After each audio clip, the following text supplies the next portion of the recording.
আজ বাদাসর খেজুর কাটা দিয়ে মতি মিয়ার চোখ তুলে ফেলা হবে। চোখ তুলবে নবীনগরের ইদ্রিস। এই কাজ সে আগেও একবার করেছে। মতি মিয়াকে আটকে রাখা হয়েছে বরকত সাহেবের বাংলা ঘরে। তার হাত পা বাঁধা। একদল মানুষ তাকে পাহারা দিচ্ছে। যদিও তার প্রয়োজন ছিল না, পালিয়ে যাওয়া দূরের কথা, মতি মিয়ার উঠে বসার শক্তি পর্যন্ত নেই। তার পাঁজরের হাড় ভেঙেছে। ডান হাতের সবকটা আঙুল থেতলে ফেলা হয়েছে।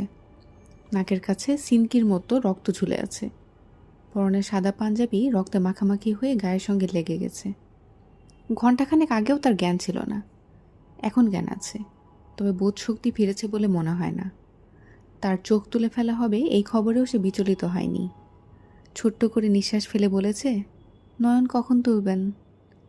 এই পর্ব বাদাসর সমাধা হবে শুনে সে মনে হলো নিশ্চিন্ত হলো।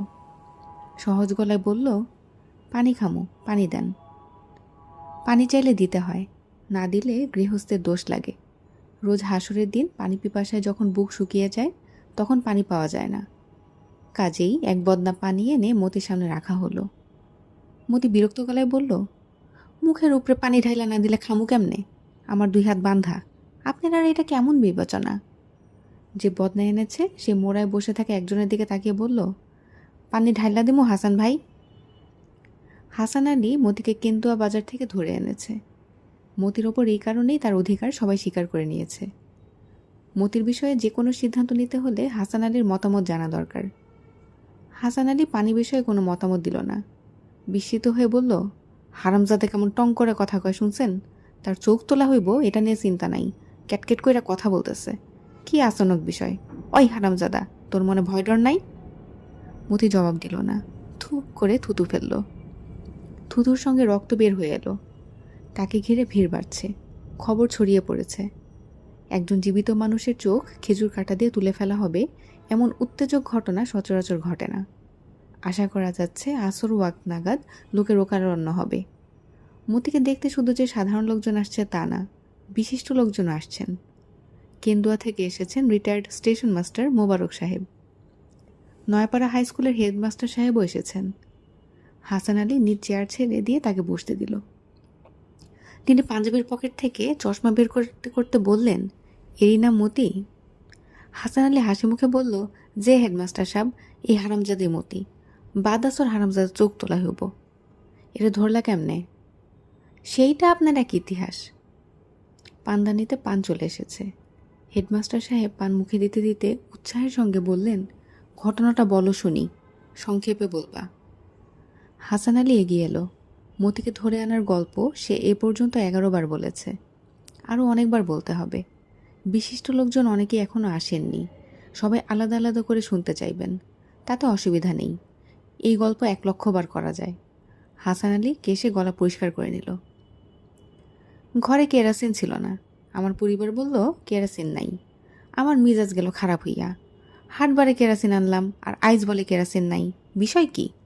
যাই হোক, কেরাসিনের বোতল হাতে লইয়া রওনা দিলাম। পথে সুলেমানের সাথে দেখা। সুলেমান কইল, চাচাজি যান কই?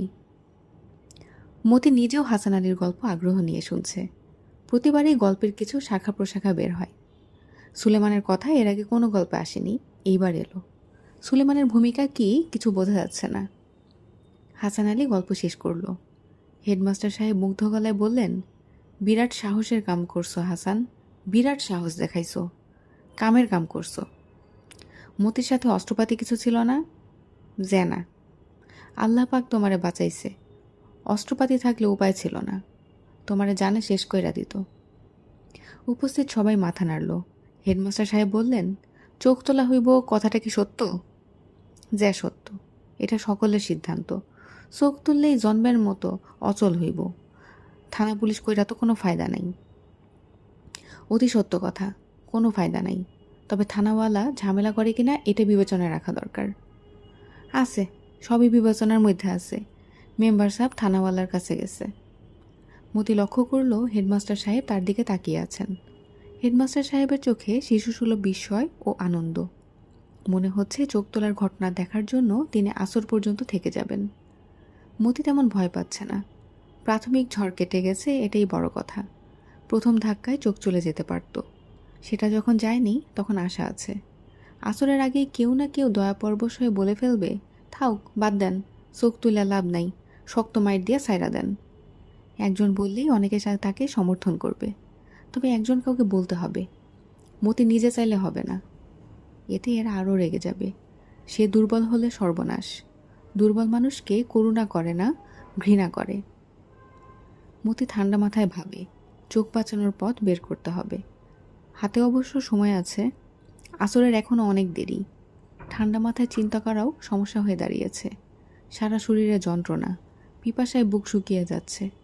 পানির বদনা সামনে আছে, কিন্তু কেউ মুখে ঢেলে না দিলে খাবে কিভাবে? হেডমাস্টার সাহেব সিগারেট ধরতে ধরতে বললেন, কিরে মতি, সিগারেট খাবি? সবাই হো হো করে হেসে ফেলল। মতি চিন্তিত বোধ করছে। এটা ভালো লক্ষণ না। এরা তাকে দেখে মজা পেতে শুরু করেছে। মানুষ মজা পায় জন্তু জানোয়ার দেখে, এরা তাকে জন্তু জানোয়ার ভাবতে শুরু করেছে। হাত পা বাঁধা একটা ভয়াবহ প্রাণী। ভয়াবহ প্রাণীর চোখ ওঠানো কঠিন কিছু না। তাছাড়া দূর দূর থেকে লোকজন মজা পাওয়ার জন্য আসছে, মজা না পেয়ে তারা যাবে না। মতি হেডমাস্টার সাহেবের দিকে তাকিয়ে বলল, স্যার, পানি খাবো। একজন বদনার পুরো পানিটা তার মুখের উপর ঢেলে দিল। সবাই আবার হো হো করে হেসে উঠল। মতির বুক ধক করে উঠল। অবস্থা ভালো না। তাকে দ্রুত এমন কিছু করতে হবে যেন সে পশুস্তর থেকে উঠে আসতে পারে। কি করা যায় কিছুই মাথায় আসছে না। চোখ দুটার কি আজই চলে যাবে? মায়া মমতা দুনিয়া থেকে উঠে যাচ্ছে। একটা সময় ছিল যখন তার মতো লোকের শাস্তি ছিল মাথা কামিয়ে গলায় জুতার মালা ঝুলানো। তারপর এলো ঠ্যাং ভাঙা শাস্তি, ঠ্যাং ভেঙে লুলা করে দেয়া। আর এখন চোখ তুলে দেয়া, একটা খেজুর কাঁটা দিয়ে পুট করে চোখ বের করে আনা। এতগুলি লোক তাকে ঘিরে আছে, কারো চোখে কোনো মমতা নেই। অবশ্যই হাতে এখনও সময় আছে। মমতা চট করে তৈরি হয় না, মমতা তৈরি হতেও সময় লাগে। মতি হাসান আলীর দিকে তাকিয়ে হাসল। মানুষের হাসি খুব অদ্ভুত জিনিস। জন্তু জানোয়ার হাসতে পারে না, মানুষ হাসে। একজন হাসন্ত মানুষের উপর রাগ থাকে না। হাসান আলী চেঁচিয়ে উঠল, দেখ, হারামজাদা হাসে, ভয়ের চিহ্নটা নাই। কিছুক্ষণের মধ্যে চোখ চলে যাইতেছে, তারপরেও হাসি। দেখি, এর গালে একটা চড় দাও দেখি। প্রচণ্ড চড়ে মতি দলা পাকিয়ে গেল। হাত পা বাঁধা, নয়তো 4-5 হাত দূরে ছিটকে পড়ত। কিছুক্ষণের জন্যে মতির বোধ শক্তি লোপ পেল। মাথার ভেতর ভৌ ভৌ শব্দ হচ্ছে, চারদিক অন্ধকার।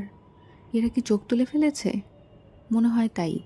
পানির পিপাসা দূর হয়েছে, পানির পিপাসা নেই। এটা মন্দ না। মাথার ভেতর পাক দিচ্ছে, মনে হচ্ছে সে অজ্ঞান হয়ে যাচ্ছে। অজ্ঞান হবার আগে আগে এরকম হয়। অজ্ঞান হওয়া খুব আনন্দদায়ক ব্যাপার। দ্রুত শরীরের ব্যথা বেদনা চলে যায়, শরীর হালকা হতে থাকে। না, চোখ যায়নি, চোখ এখনও আছে। এই তো সব কিছু দেখা যাচ্ছে। মতি মনে মনে বলল, শালা লোক কি হইছে, মেলা বৈশা গেছে। বেলা পড়ে এসেছে। আসর তো হয়ে গেল নাকি? না, মনে হয়। আলো খুব বেশি। তাকে বাংলা ঘর থেকে বের করে উঠোনে শুইয়ে রাখা হয়েছে, এই জন্যেই আলো বেশি লাগছে। মতি বলল, কয়টা বাজে? কয়টা বাজে তা দিয়ে দরকার নাই, সময় হইয়া আসছে। যা দেখনে দেখা নে মতি। মতি চারদিকে তাকালো। তার আশেপাশে কোনো ছোট ছেলে মেয়ে নেই, মহিলা নেই। এদের বোধহয় সরিয়ে দেওয়া হয়েছে। লোকজন তাকে ঘিরে গোল হয়ে আছে। তার সামনে জলচৌকির উপর নীল গেঞ্জি এবং সাদা লুঙ্গি পরে যে বসে আছে, সেই কি চোখ তুলবে? সেই কি নবীনগরের ইদ্রিস? কখন এসেছে ইদ্রিস? লোকটার ভাবভঙ্গি দর্জনের মতো না, তাকাচ্ছে অন্যরকম করে। তার চেয়ে বড় কথা, আশেপাশে লোকজন এখন নীল গেঞ্জিওয়ালাকেই দেখছে। মতির প্রতি তাদের এখন আর কোনো আগ্রহ নেই। তারা অপেক্ষা করছে বড় ঘটনার জন্যে। নীল গেঞ্জি পরা লোকটার সঙ্গে কথা বলে ব্যাপারটা জেনে নেওয়া দরকার। মতি অপেক্ষা করছে কখন লোকটা তাকায় তার দিকে। যেই তাকাবে অমনি মতি কথা বলবে। চোখের দিকে না তাকিয়ে কথা বললে কোনো আরাম নেই, কিন্তু লোকটা তাকাচ্ছে না। ভাইজান, ও ভাইজান। নীল গেঞ্জি তাকালো মতির দিকে। মতি সঙ্গে সঙ্গে বলল, আপনার নাম কি ইদ্রিস মিয়া? নীল গেঞ্জি জবাব দিল না, মাথা ঘুরিয়ে নিল। মতি আরও আন্তরিক ভঙ্গিতে বলল, ভাইজান, আপনি কি আমার চোখ তুলবেন? পেছন থেকে একজন বলল, হারামজাদা কয় কি? সঙ্গে সঙ্গে সবাই হেসে উঠল। এই কথায় হাসার কি আছে মতি বুঝতে পারছে না। কথাটা কি সে বিশেষ কোনো ভঙ্গিতে বলেছে? সাধারণ কথাও কেউ কেউ খুব মজা করে বলতে পারে। তার বউ পারত। অতি সাধারণ কথা এমনভাবে বলতো যে হাসতে হাসতে চোখে পানি এসে যেত।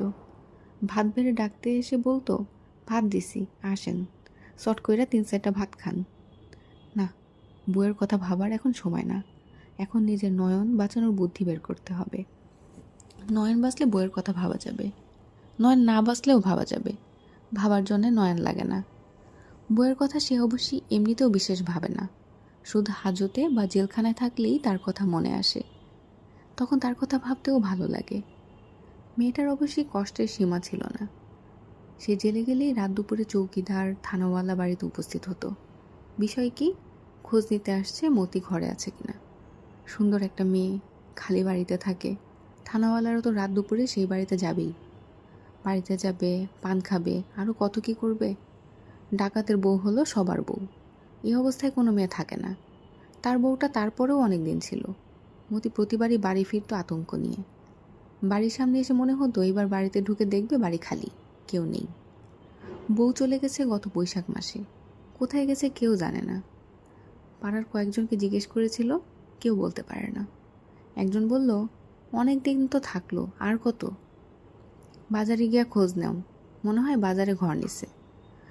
জগতের অনেক সত্যের মতো এই সত্যও সে গ্রহণ করেছে সহজভাবে। চোর ডাকাতের বউদের শেষ আশ্রয় হয় বাজার। বাজারে তারা মোটামুটি সুখেই থাকে। মুখের রংচং মেখে সন্ধ্যাকালে চিকন গলায় ডাকে, ও ব্যাপারী আহেন, পান্তা মুখ খাইয়া যান, শীতের দিন শরীরটা গরম করণ দরকার আছে। অবসর পেলেই মতি আজকাল বাজারে বাজারে ঘুরে। বউটাকে পাওয়া গেলে মনে শান্তি। তাকে নিয়ে ঘর সংসার আর করবে না, তাতে লাভ কি? বউটা কোনো এক জায়গায় থিতু হয়েছে এটা জানা থাকলেও মনে আনন্দ। মাঝে মধ্যে আসা যাবে। আপনার মানুষের কাছে কিছুক্ষণ বসলেও ভালো লাগে। আপন মানুষ সংসারে থাকলেও আপনার, বাজারে থাকলেও আপনার। বউ কেন্দুয়া বাজারে আছে এরকম একটা উড়া খবর শুনে মতি কেন্দুয়া এসেছিল। উড়া খবর কখনো ঠিক হয় না। তার বেলা ঠিক হয়ে গেল। বউ এখানেই আছে। নাম নিয়েছে মর্জিনা। বাজারে ঘর নিলে নতুন নাম নিতে হয়। মর্জিনার সঙ্গে দেখা করতে যাবার মুখে এই বিপদ। আজান হচ্ছে, আসরের ওয়াক্ত হয়ে গেছে। মতি অনেক কষ্টে পাশ ফিরল। তারা চোখ কখন তুলবে? নামাজের আগে নিশ্চয়ই না। কিছুটা সময় এখনও হাতে আছে। এর মধ্যে কত কিছু হয়ে যেতে পারে। মহাখালী রেল স্টেশনে সে একবার ধরা পড়ল। তাকে মেরেই ফেলতো। ট্রেনের কামরা থেকে একটা মেয়ে ছুটে নেমে এলো। চিৎকার করে বলল, আপনারা কি মানুষটাকে মেরে ফেলবেন? খবরদার। আর না, খবরদার। মেয়েটির মূর্তি দেখেই লোকজন হকচকিয়ে গেল। লোকজনের কথা বাদ থাক, সে নিজেই হতভম্ব। জীবন বাঁচানোর জন্য মেয়েটিকে সামান্য ধন্যবাদও দেওয়া হয়নি। ট্রেন ছেড়ে দিয়েছে। সেই মেয়ে চলে গেছে কোথায় না কোথায়। আজ এই যে এত লোক চারপাশে ভিড় করে আছে, এদের মধ্যেও নিশ্চয়ই কেউ না কেউ আছে ওই মেয়েটির মতো। সে অবশ্যই শেষ মুহূর্তে ছুটে এসে বলবে, করেন কি, করেন কি। আর এতেই মতির নয়ন রক্ষা পাবে। এটুকু বিশ্বাস তো মানুষের প্রতি রাখতেই হবে। মতি মিয়া অপেক্ষা করে। কে হবে সেই লোকটি? না জানি সে দেখতে কেমন।